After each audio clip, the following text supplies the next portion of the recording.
Welcome back to Wellness Wave Radio. Thanks for tuning in this morning to ride the wave with us. Each week our goal is to give you at least one suggestion that will make your life a little better. My name is Phil George. I'm a clinical biochemist, certified personal trainer, and a health coach. Please remember, everything we discuss in the show is for informational purposes only and should not be taken as medical advice. Always seek the guidance of your medical professional. We got a great show for you today. We're here with George. Actually, George was on also my radio show that goes into a little more detail. So if you want, you can email me, philgeorge@charter.net. I'll send you over that. You can maybe go in a little more detail. So George, why don't you introduce yourself? Hi, my name is George Parker. I'm the owner of Steadfast Care Services, and we provide in-home care for elderly and everybody, basically. Well, a couple of things. So we're going to talk about in-home care, but also about what they call assisted living. This is kind of a very broad term, and George kind of specializes in one part. What I actually think is probably the more important part. And George, I just read a study that they said people that were born, a couple of years ago, 65 years old, 50% of them will need assisted living at some point in their life. I honestly thought it was a little more than 50%. It could be more. Yeah, it's not surprising in any sense, but it's required. It's an expected.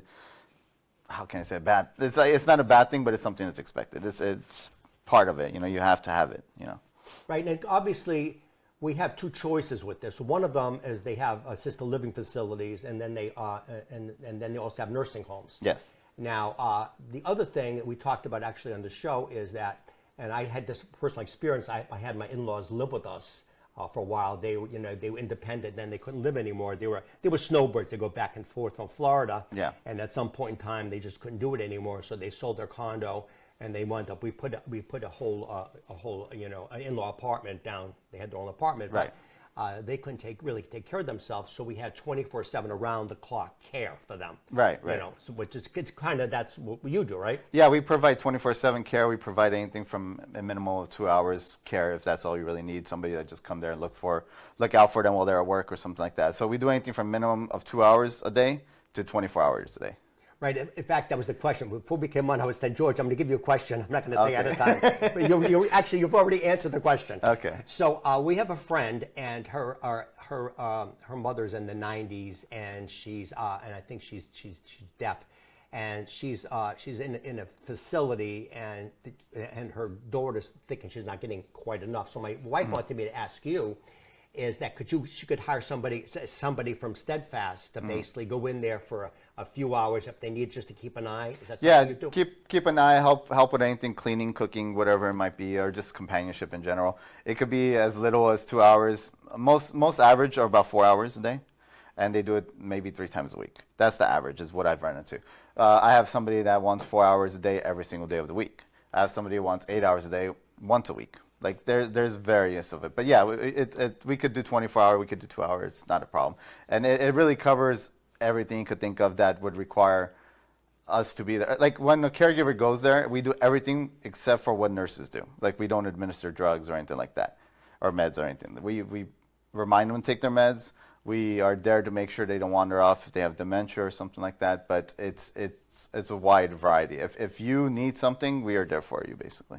Right, we talked about too. The other thing is they're basically going to match up the particular caregivers that you have to what they need. So Yes. you're going to, in other words, you had mentioned when you let's say they need somebody for food prep. Mm-hmm.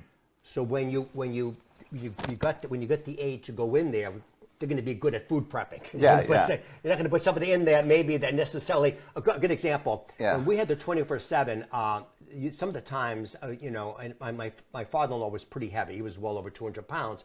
It's going to be hard for a 5'5", 100-pound aide. Yeah. So they would send in very specific, big, strong guys to come in to move them around, but this guy's not going to be able to cook. Yeah. Right. So you're going to have that type of thing. So it depends on what you want. The other thing, I have another friend who he works all the time, and his wife is kind of incapacitated. Can't get around very much. So they have an aide come in, once a day to shower her. Yeah. That's the kind of thing we're talking about. Yeah, I actually do have a client that specifically just needs help with showering and remind her to go to the bathroom or something like that, and that's what we're there for too. So it's more common to be a broad variety of things to put together, except for one at a time. So when we don't charge extra for any type of services. If you want bathing, cooking, showering, like bathing, cooking, cleaning, and let's say companionship, it's all one price.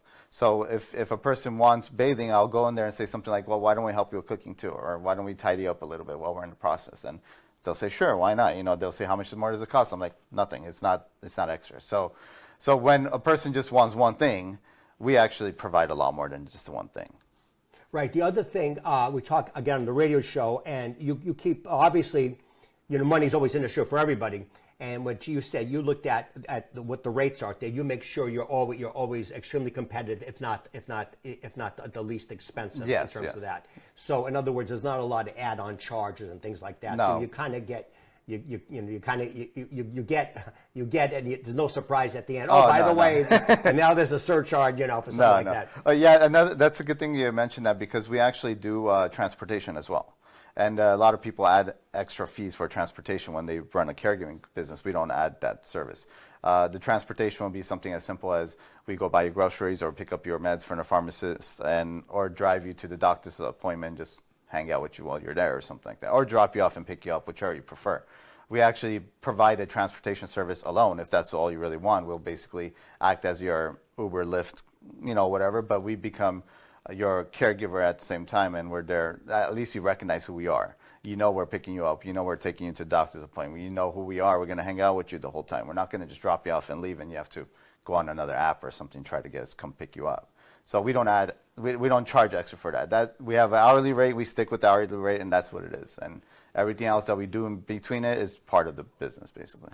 Right. I think the other thing is, again, you can kind of customize to what you need to do, because a lot of people think, oh my God, it's going to be wicked expensive. So a lot of times we talked before about the sandwich generation, where you got a working family and you got kids, but then your parents are starting to go, and you're kind of in the between. And you're trying to do everything, and a lot of times I think a lot of families, what they'll do is they'll tag team.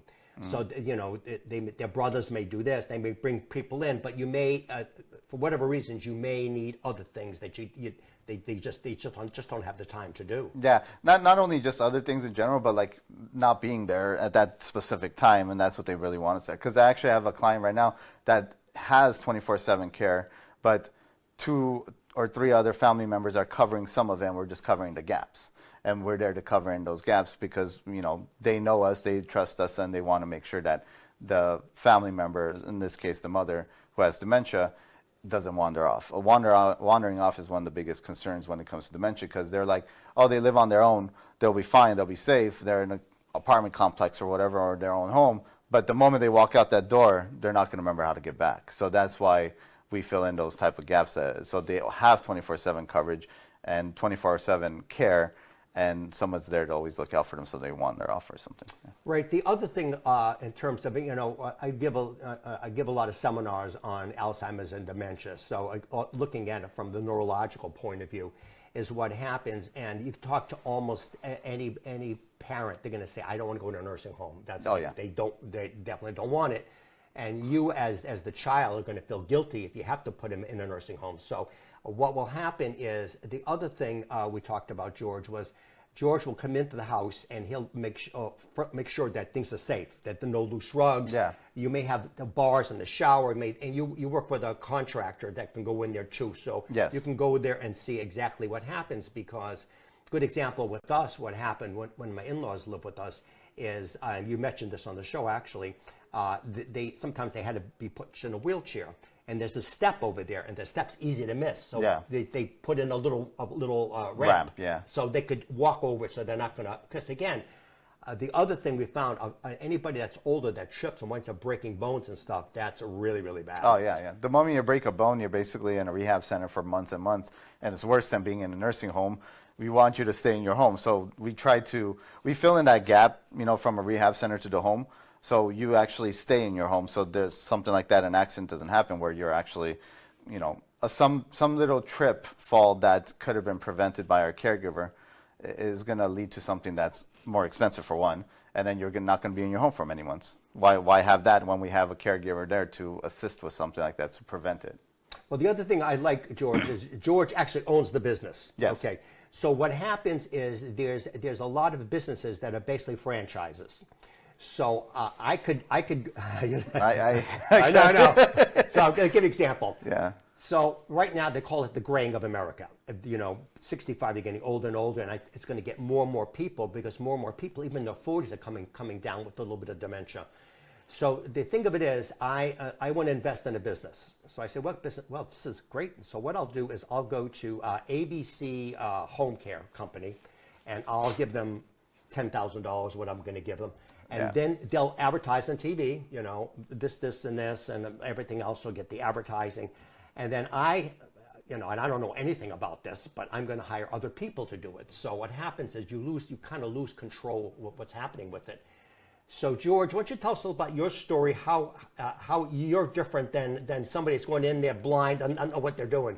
Well, I've been a caregiver on and off for over 12 years. I started when I was younger, and I had a passion for it, and I basically led in this direction because of it. And I cared for my mother. I cared for my grandfather who had Alzheimer's, and I learned from those scenarios how to better assist as a caregiver agency owner, if you would. The franchise idea was something that I looked at for like 2 seconds, because I wanted to kind of get a feel for what people were doing with their franchises.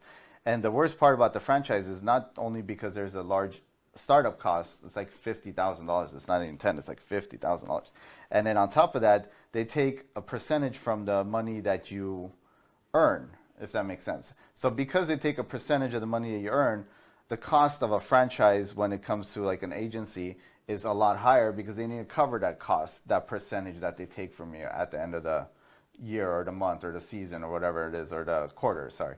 So because I'm not a franchise, because I own my own business, because I started myself, I don't have to worry about those fees. I don't have to worry about that cost, which is where the caregivers or the clients save, because of the fact they don't have to worry about that cost. So if it makes sense, like being the company owner myself and having the experience as a caregiver, and then starting the business myself is a better option. But those people that have those franchises, they actually are managers of their business. They're not people that actually know what they're doing in that industry. They just purchased the business and hired people to do the job for them. So they only just manage the business, if that makes sense. So I actually own, operate, manage, and I know what I'm doing in the sense, because I actually have experience doing it. Right. The other thing, just to simplify it, because if you guys have watched Shark Tank, they have this a lot. And Barbara Corcoran, she's one of the kings of the franchising. And when they go to her and they want to open up a business, and they say, well, okay, I want to franchise my business. And they say, well, how much do you charge? And let's say it's $50,000. Okay, $50,000 up front, and then they take 4 or 5% of your gross revenue on top of that. So that's money coming out. So this is business 101. Basically, it's called overhead. What's your overhead? Before you even make any money, you're going to pay the overhead. So what George is doing basically is he's cut out, I hate to say the middleman, all of the overage, and that's one of the reasons why he can charge a lot less than somebody else. But the other thing, if I'm just an investor as opposed to an owner, and I don't know anything, I'm just investing in it, what happens, again, you're going to call somebody up and they're an employee of me. They may not care. They're getting a paycheck. They're getting a paycheck. My wife, her family, if you have heard of Eddie's of Park Ave in Worcester, that's my father-in-law, and they have a business.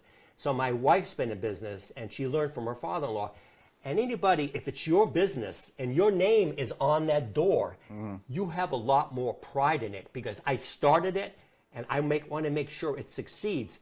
So when you call up, you're not going to get an AI robot. You're going to get George who's actually going to talk to you. And George he cares about his business. He cares about his clients. Because the other thing, and George, what's the best referral you can get? Best referral is word of mouth referral. Exactly. Yeah. So what happens is if George does a good job with you, and somebody else coming to you and they're saying, who do you know? Well, I know Steadfast. Steadfast has done a really good job. So it's in George's best interest to basically make you happy, and I know this is right, George. It's also a pride issue. Oh yeah, It's a huge pride issue because that's your baby. Yeah. That's your baby. And again, going back to Shark Tank, they go in there and they say, well, you know, I started this business from scratch. This is my baby. You know, this is, you get all the pride in it. So there's a difference between being just an owner and being a founder. I like the word founder. Yeah. You're the founder. And you started it. Yeah, definitely. I couldn't agree more. I mean, you use the example of Shark Tank. Like I've seen that show and I experienced that kind of thing, and everybody is passionate about it, and they just basically take pride in the fact that they're the ones that built it. Franchise was just wasn't a great idea. I would stay away from that if anybody's ever interested in that. I don't want to badmouth businesses in general, but stay away from franchises. They're not the best idea. Yeah, well, people obviously they have some money. They want to be in business, so they take everything together and they put into it. And maybe a good example is Chick-fil-A. Chick-fil-A is a very profitable franchise. They only take certain types of people and they put them in there. And actually, I found out that they have one of the lowest franchise costs because they're very particular. Yeah. Something like 1,000 people apply and one person very gets few picked people, or something. But they're the exception. But I don't want to badmouth Chick-fil-A. But in terms of chicken, I got to sponsor my show, which is New Chicken. And so I'm going to pitch for New Chicken here. So New Chicken, they don't use oxidative oils and stuff like that, so they're not the same. So if you're going to go to New Chicken. Go to New Chicken. There you go. Again, my friend Josh had started the pride in it. He started it from scratch. Yeah. It's not a franchise. That's his baby. Yeah. And that's the whole thing. So that's why again I like to deal with the business owner. So again, if you call up, you're going to get George on the phone. You're not going to get somebody else. Yeah, and I'm happy to give out my direct number. You could contact me whenever you want. It's 413-640-0709. That's directly to me, and you could just ask me any questions you have. Yeah. The other thing, again, what happens is, again, when we were looking at home health agencies, we run around to a bunch of it, and we want to know what differentiates you from somebody else, and I think that's obviously one of the big differentiators over there. But the other thing is, again, if all of a sudden your parent is, you could see they're starting to slip. And again, we talked about just making the home safe, the rugs, and you're not used to thinking like this. So this is what George does 24/7. Yeah, he probably dreams this stuff. he probably dreams it. Yeah. He has a nightmare. Oh, the rug. Oh no. Yeah. So again, you want somebody that's done this over and over again, and exactly these different things to watch. So he's got all the bases covered with that. Yeah. Basically, if I walk into a home, I know what to look for. I know what is considered safe, what's not considered safe, and a lot of people have this problem where they've lived in the same home for so many years, 30, 40 years, and they don't really adjust their home to the environment or their age. So you've grown into the home and you're comfortable with that environment, but at the end of the day, you're getting older and you're getting more, I don't want to use the word fragile, but like you got to be careful with certain things. So we go around, we assess the home for safety as well as like the comfort level of the person that's living there. And that's why we are partnered with a general contractor called Ready Install. It's based out of Shrewsbury, and they basically will come in and do a free assessment as well if I ask them to do so. So when I go into the home and say, you know what, I think you guys need a grab bar here, or you need a walk-in shower instead of a tub, and if the client agrees, I will have my general contractor come and check out the home and give you a free assessment as well. I'll give you another example of why this is important, because again, as my in-laws, were getting less and less mobile, they suggested we put in a hospital bed. Yeah. Because it goes up and down. It's got little bars on the side. Bars on it. Yeah. So again, before we would just put left them in the regular bed, and they could have fallen out and stuff like that. Which happens a lot, yeah. So again, these are things that most people don't think of. But the other thing, again, from the radio show that we did, George, is that they're going to come in. You're going to ask, what do they like to eat? What do you need help with? Do you need help with the laundry? Do you need help with the dishes? That type of thing. Well, when it comes to the food specifically, we don't only just ask what they like to eat. We like to ask how they like to eat it, when they like to eat it, if they're allergic to anything, and if there are any dietary restrictions that we have to be concerned about. Because there are a lot of people that are because of their age, they need to be on a specific diet. So we are careful with that too. And the laundry, we do most of the time we do it without even asking, to be honest. Like they'll say something like, there's laundry. If you want to do it, sometimes just do it. We'll just do it, because it needs to be done. Like sheets need to be replaced. Sometimes they're immobilized and they can't do anything, so the sheet needs to be replaced. So we'll do that. We always do the dishes if they're in the what am I thinking about? Sink. I can't think of the word sink. We do dishes when they're in the sink, and stuff like that. We tidy up. We make sure everything is safe, clean, and we want to make sure when we leave the house it's cleaner than we came into it. If that makes sense. So yeah, we do everything. We do. I mean, I hate to put it that way, but we do everything. Yeah, but that's what we found, and that's exactly what we found too with my in-laws. The other thing that I found is they actually we found our aides got very attached to my my parents. Yeah. They used to call them mama, papa, and mama, and stuff like that. Yeah. So they really, in fact, when my in-laws passed, a lot of them came to the wake and the funeral. Oh yeah. You make a relationship. Yeah. Yeah, you make a relationship.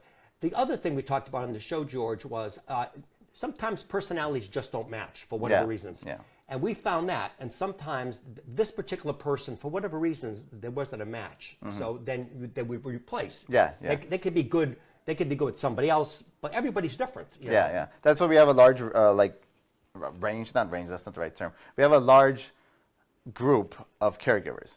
There's multiple that speak different languages, which is beneficial. Some of them have certain religious beliefs or something like that, and the client will say specifically, I want this specific religious belief, which is fine. I mean, there's nothing wrong with that idea because we actually have caregivers that match that. We match their personality, we match their beliefs, we match their, whatever, anything they want, basically, we match with them. We want to make sure the personality matches, we want to make sure they're both happy, the caregiver and the client. So if any one of them aren't happy, we make it happy. And we don't want them to be miserable.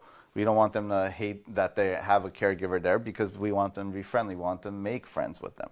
And when we make friends and make a relationship out of it, it becomes a better environment for both of them. And that's what we aim for. We aim for something that's a good relationship, good environment, and safe for everybody. And that's what we do. Right, and I think the other big thing is again with the aides. And I'm sure again with employees. Obviously some employees get along better than others. So you must know maybe Mary Jane works really good with Mary Lou. Yeah. And they don't. With these people, for whatever reasons, it's like almost like a basketball team. You've got some people work. So he's again knowing him being actually the business owner. He's going to know the different skill sets of these people and which people maybe work really well together. Yeah. Other ones maybe not so well for whatever reasons.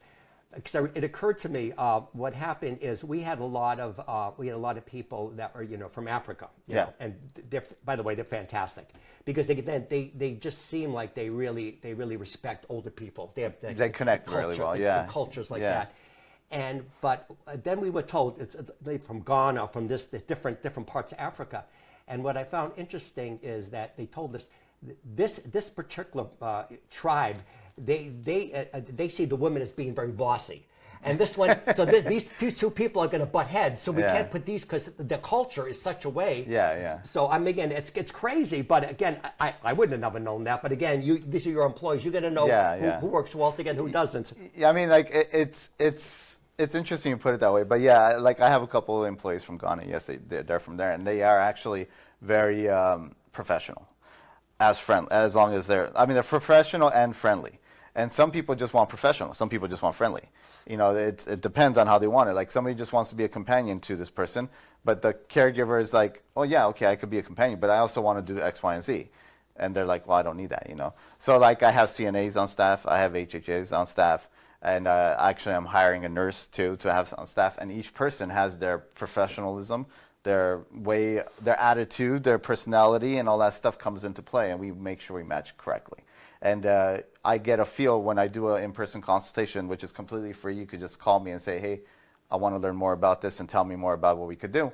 I learn about the personality at the same time. So when I learn their personality, I know which caregiver is the best match. Sometimes, that caregiver might be a little too far, but that caregiver is willing to make that trip because they know they will be a good match too.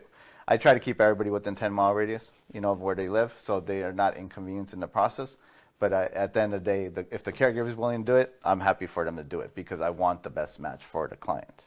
Well, I think the other thing you mentioned, the big point is going back to the whole thing with the franchises.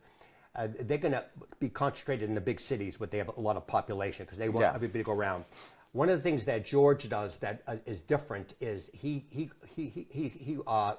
services like not little, but Leicester.